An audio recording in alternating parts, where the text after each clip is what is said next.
Olá, Cassiano Bittencourt, pelo Compondo a Tese, essa semana, essa sexta-feira, um pouco mais cedo, basicamente aqui para falar do que a gente teve de mais relevante durante a semana. Como sempre, aqui embaixo na descrição desse vídeo a gente tem ali os links para as matérias e no final aqui a gente termina com o podcast nessa semana, com vários podcasts aí interessantes que não tem necessariamente a ver com o mercado financeiro, mas que eu acho que vai dar para se divertir aí para quem quiser dar uma olhada no final de semana.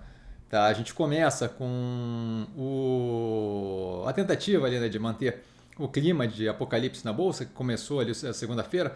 A gente viu, começou no final de semana, se não me engano.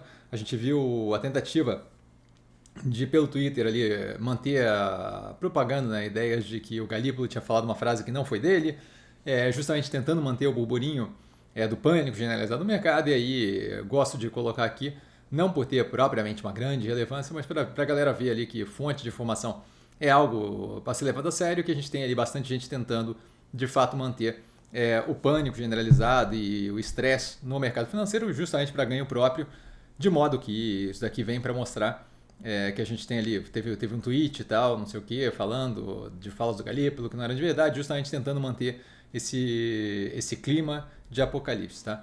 Na sequência, o Federal Reserve, nos Estados Unidos cortando os juros em 0,25 pontos percentuais, como esperado, nada que chame atenção. A gente teve depois o PCE, né, o Personal Consumption Expenditure, vindo um pouco abaixo do esperado, então reforçando ali que o Fed não está em nenhuma situação de ter que recobrar subida de juros nem nada disso, pura e simplesmente observando a inflação, que nesse momento se mantém um pouco mais resiliente ali. O PCE veio na faixa dos 2,4% nos últimos 12 meses, de modo que ainda com alguma distância ali, uma subida, né, de 0,1% mês contra mês e uma distância ali de 0,4 pontos percentuais para o que eles esperam ali, que é justamente atingir aqueles 2%. Tá? Mas nada que chame a atenção. Aqui no Brasil a gente teve o Haddad, o Congresso, promulgando o corte de gastos, tá? Agora há pouco. O Haddad dizendo que grande parte do impacto do pacote ele foi preservado. E aí o Haddad falou da perda de R$ 1 bilhão ali na economia.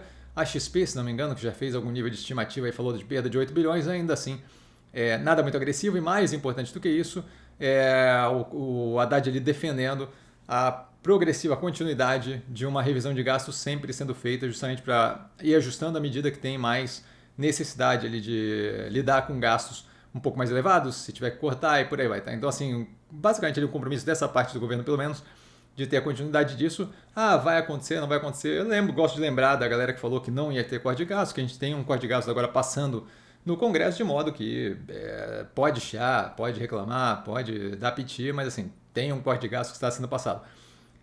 O ideal, não é ideal, estava falando agora com o Diego Mello aqui no Instagram, e assim, não dá para ter expectativa não realista com relação ao Brasil, certo? A gente está no Brasil, isso daqui é uma discussão política, não é um banquete no mundo mágico de Nárnia. Então tem que ter expectativas aí mais casadas com a realidade, mas as coisas têm indo no sentido de cada vez mais algum nível de controle de gastos. A ideia ali é justamente se adequar o gasto do governo dentro do arcabouço fiscal. Isso é o ponto ótimo? Não, mas novamente, o Brasil, o planeta, o mundo real não é feito de ponto ótimo, é feito justamente de pequenas atitudes progressivas numa direção que traga ali um pouco mais de calma. Né? Então eu falei aqui justamente dessa questão e a gente vê justamente o Congresso promulgando a PEC, agora os detalhes finais para que aquilo dali passe ainda esse ano. Tá? Passando aos ativos que não estão no portfólio, a gente tem a Automob estreando na B3, tá? Com o maior grupo de concessionários do país.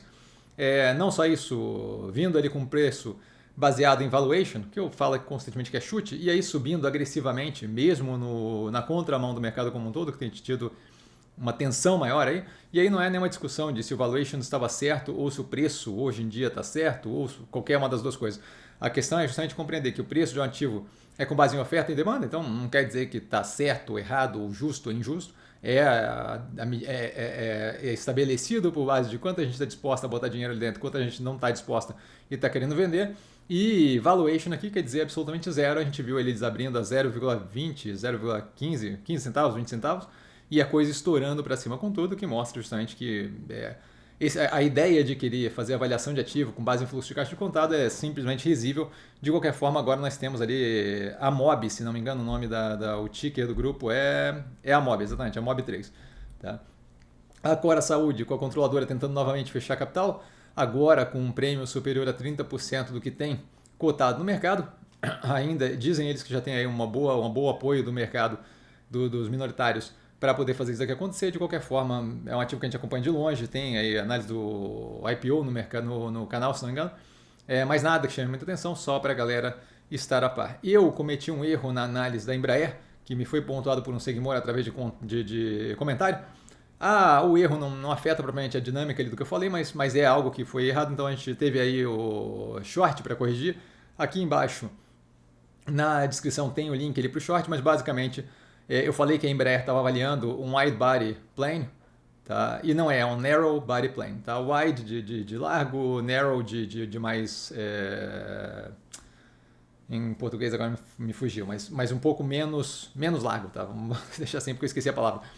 Mas basicamente a ideia ali troca o estimado lá de 7 para 13 anos, que é o que eu comentei no canal, na análise, para 6 a 11 anos o projeto como um todo. Então, assim, a base ali da questão da avaliação, que é justamente o ponto que eu estava tentando fazer, mudou de 7 para 6 anos. Então, assim, continua sendo, a lógica continua sendo a mesma, mas a gente está justamente aqui corrigindo o que foi falado porque não estava correto. O correto é o Narrow Body Plane, que é o 737 e o da Airbus, não lembro ali qual é o número deles, tá?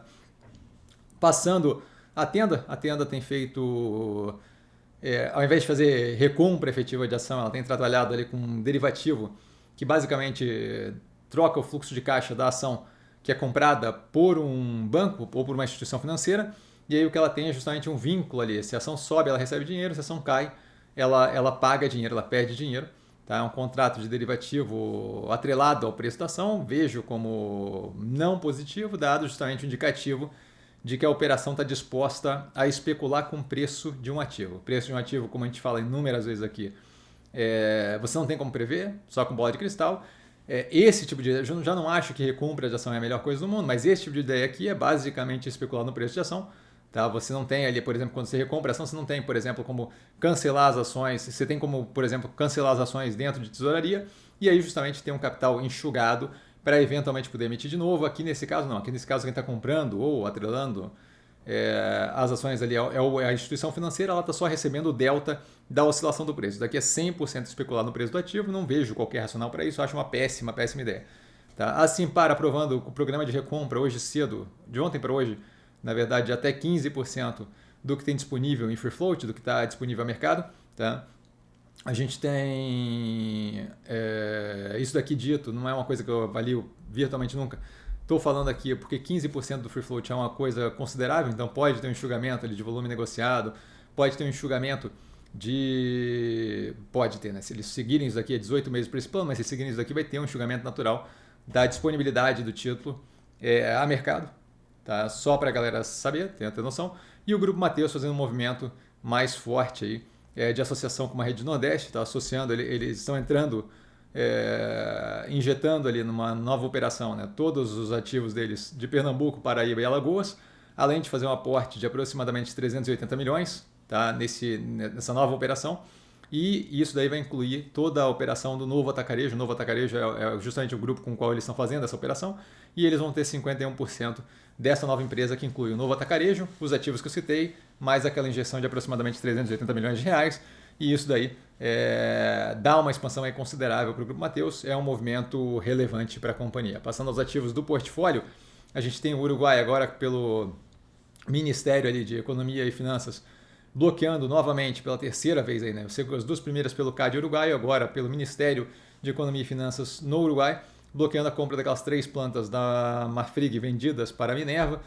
Aí isso aqui começa a me dar uma ideia de que não vejo mais muito espaço ali para continuar tentando isso aqui. Imagino eu que a gente tenha, com a mudança, o novo presidente votado, né? É um presidente mais à esquerda do que o Lacalipou. Então, não sei se eu vejo isso aqui sendo revertido. Na minha cabeça, a probabilidade disso aqui ser revertido diminui, o que não afeta nada. Tá? Vieram me perguntar, inclusive, como é que a empresa faz, ela toma prejuízo no dinheiro que ela pagou pelas plantas da Minerva. Como se olharem aqui no canal, a gente já viu explicado, não houve pagamento pelas plantas do Uruguai. O que houve foi o pagamento por todo o restante da operação, que já está aprovado. As plantas do Uruguai não teve desencaixe nenhum de dinheiro, justamente porque não tinha aprovação. Tá? Então, tocou-se o pagamento de todo o resto, não das plantas do Uruguai. Então não tem prejuízo por pagamento, nem a Marfrig tem que devolver dinheiro nenhum, nem nada disso. Tá? Mas basicamente aqui não altera a tese, só um pedaço menor do pacote como um todo, 3 de 16 plantas, do pacote como um todo tende aí a não ser aprovado, mas vamos ver, ainda tem chance aí de acontecer alguma coisa. Tá? A Azul lançando oferta de troca de dívida, eu coloco aqui só porque a galera desespera com qualquer coisa que se fala.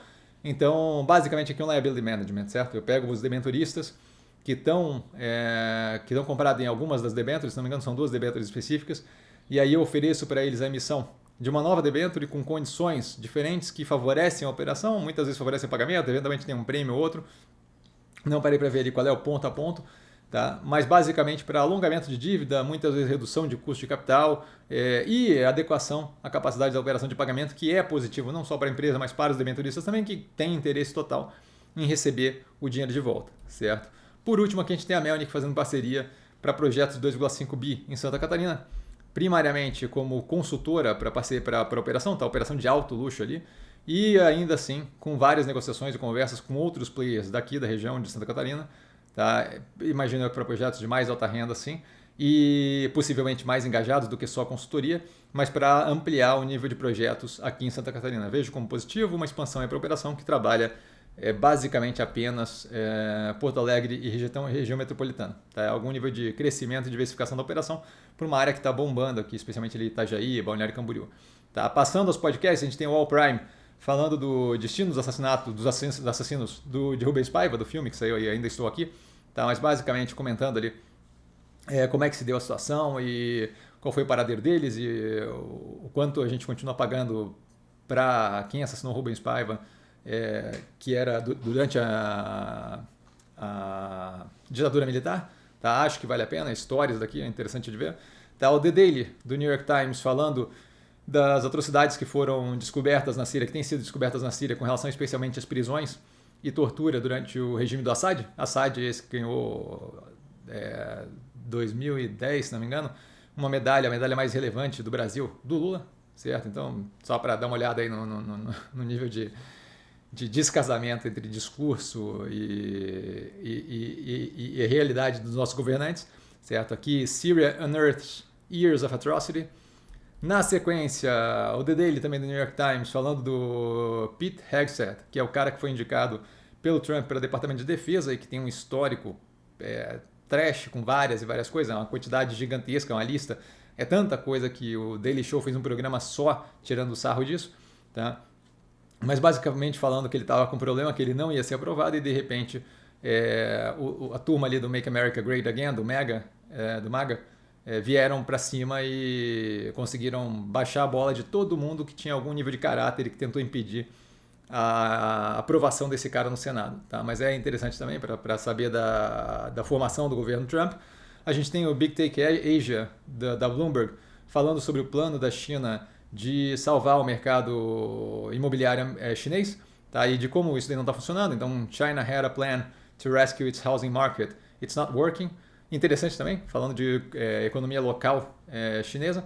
Tá? Aqui é uma economia bem relevante no planeta, especialmente a parte de housing ali, de imobiliário bem relevante. Aí a gente passa para o alívio aqui da semana, tá? As histórias que eu falei que são interessantes, todas elas do Search Engine, que é um programa, um podcast que eu vejo que é muito interessante, toda vez que eu escuto é bem interessante. O primeiro deles, como a primeira democracia morreu, falando de Atenas, tá? Atenas, acho. Atenas? Bom, a cidade grega, agora já me fugiu o nome, mas basicamente, How Did the First Democracy Die? O segundo são 2 podcasts falando de por que é tão difícil taxar bilionários, e aí falando especificamente dos Estados Unidos com relação a como chegou nesse ponto de proteção do Código Tributário a bilionários americanos e de como é hoje em dia e do que tem ali justamente que auxilia eles a se defenderem de tributo. Tá? Why is it so hard to tax billionaires? Daí tem a parte 1, a parte 2 e por último aqui fechando, também bem interessante, parece bobo, mas é bem interessante, é uma história aí da invenção criação e desenvolvimento de aeroportos, mas o nome aqui é quem compra bagagem naquelas lojas de bagagem do aeroporto. Dentro, quando você passa já o portão de embarque, quem é que compra bagagem naquele tipo de coisa. Então, who buys luggage at the airport luggage stores? justamente explicando ali, volta desde o início da formação ali, de quando não tinha aeroporto, dos primeiros voos comerciais, e aí explicando justamente como é que se desenvolveu aquilo ali, e mostrando a lógica por trás de ter aquela quantidade de loja de free shop, não só loja de free shop com bens como perfume, roupa, mas essas justamente que vendem bagagem que parecem contra-intuitivas você deixar para comprar bagagem ali entre o embarque da aeronave e depois que já passou pelo portão. Tá? E por hoje ficamos por aqui. A gente não deve ter análise no final de semana, tá? Eu vou dar uma aliviada e ficar um pouco quieto, tá? Mas domingo a gente tem o Movimentos da Semana novamente, como esperado, e sempre durante a semana, durante o final de semana, aparecendo coisas e tal, a gente tem short, reel e as postagens no Instagram.